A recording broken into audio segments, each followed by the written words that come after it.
देहिनोऽस्मिन् यथा देहे कौमारं यौवनं जरा तथा देहान्तरप्राप्तिर्धीरस्तत्र न मोह्यते।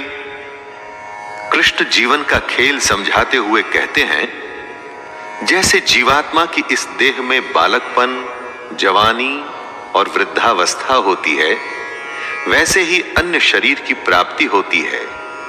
इस विषय में धीर पुरुष मोहित नहीं होता। हमारी आत्मा तो वही रहती है, लेकिन शरीर बचपन से बुढ़ापे तक बदलता है। वैसे ही नए जन्म में नया शरीर मिलता है। दोस्तों, कृष्ण कहते हैं कि बदलाव प्रकृति का नियम है। जो अभी है वो अगले पल बदल चुका है। आपको चाहे वो दिखे या ना दिखे, आप उसे महसूस करें या ना करें। जब बदलाव नियम है, ऐसे नियम के लिए फिर दुखी क्यों होना? जो नहीं बदलता उसे कहते हैं आत्मा। आत्मा की इस परिभाषा को ध्यान से समझ लीजिए।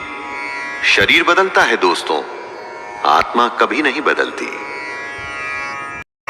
मात्रा स्पर्शास्तु कौन्तेय शीतोष्ण सुख दुःखदाः आगमापायिनो नित्यास्तांस्तितिक्षस्व भारत।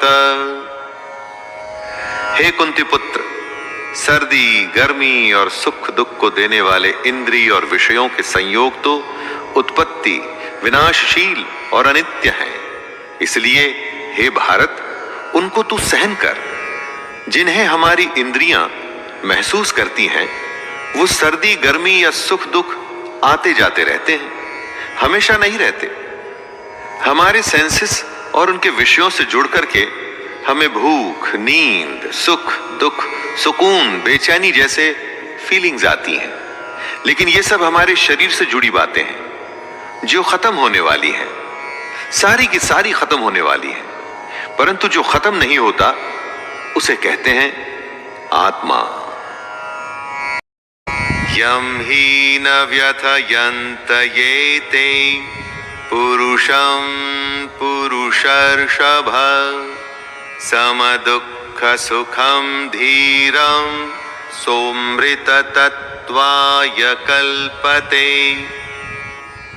क्योंकि हे पुरुष श्रेष्ठ, दुख सुख को समान समझने वाले जिस धीर पुरुष को ये इंद्रिय और विषयों के संयोग व्याकुल नहीं करते, वह मोक्ष के योग्य होता है। सुख दुख जो बराबर समझे, दोनों हालत में एक जैसा रहे, वही जीवन में आगे बढ़ता है। जितनी भी आपकी आयु हो, जीवन में जरा पीछे मुड़ के देखिए। न जाने कितनी बार आप सुख दुख से बीते होंगे।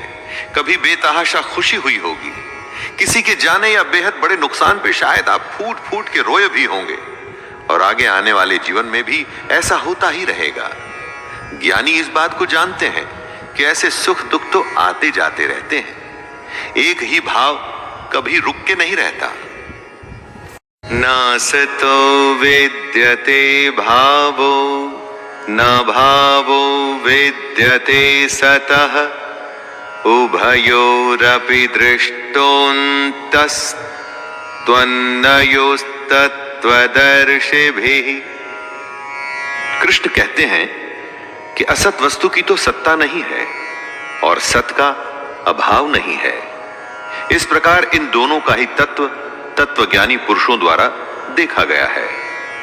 दोस्तों, जो झूठ है उसका कोई मूल्य नहीं, मूल्य सिर्फ सच का ही है। समझदार लोग इस बात को समझते हैं, जिसका आना जाना लगा रहे उसके लिए कोई क्या शोक करे। सुख गया तो दुख दरवाजे पर आने के लिए बिल्कुल तैयार खड़ा है। एक के लिए दुख करेंगे तो आने वाली अच्छी खबर के लिए जल्द ही खुश ही होना पड़ेगा। लेकिन अगर आप ज्ञान को समझें तो पाएंगे कि ये दोनों भाव झूठे हैं, इनका कोई मूल्य नहीं। मूल्य है तो सिर्फ आत्मा का, जो निरंतर है और सिर्फ वही सच है। अविनाशी तु तद्विद्धि येन सर्वं इदं ततं विनाशमव्ययस्यास्य न कश्चित् कर्तुमर्हति। नाश रहित तो तू उसको जान जिससे ये संपूर्ण जगत दृश्य वर्ग व्याप्त है। इस अविनाशी का विनाश करने में कोई भी समर्थ नहीं है। मतलब परमानेंट सिर्फ वही है जिसमें ये पूरा जगत, पूरी दुनिया समाई हुई है, जो सबसे बड़ा सच है। बाकी सब कुछ आता जाता रहता है। सिर्फ ये सच्चाई ही हमेशा के लिए है।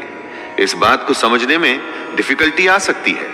ऐसा भी लग सकता है कि समझ नहीं आई, लेकिन इसको समझे बिना कोई हल भी तो नहीं है। हमारी आत्मा ही दुनिया की सबसे बड़ी सच्चाई है। यही आत्मा हमारे भीतर है, और जब ये आत्मा बाहर है तो पूरी दुनिया जो हमें दिखती है ना, वो भी इसी में समाई हुई है। अंतवंत इमे देहा नित्यस्योक्ताः शरीरिणः अनाशिनो प्रमेयस्य तस्माद्युध्यस्व भारत। सबसे बड़ी सच्चाई है हमारी आत्मा, जो मरती नहीं। बाकी सब कुछ हमारा शरीर या हमारे भाव हैं जो मर जाते हैं। कृष्ण कहते हैं, हे भरतवंशी अर्जुन, तू युद्ध कर, क्योंकि ये आत्मा अमर है, इसका मरना संभव नहीं। इसीलिए इसे सबसे बड़ी सच्चाई कहा गया है। महापुरुष इसी ज्ञान, इसी आत्मा को समझने में अपना पूरा जीवन संन्यास में, समाधि में, ध्यान में बिता देते हैं।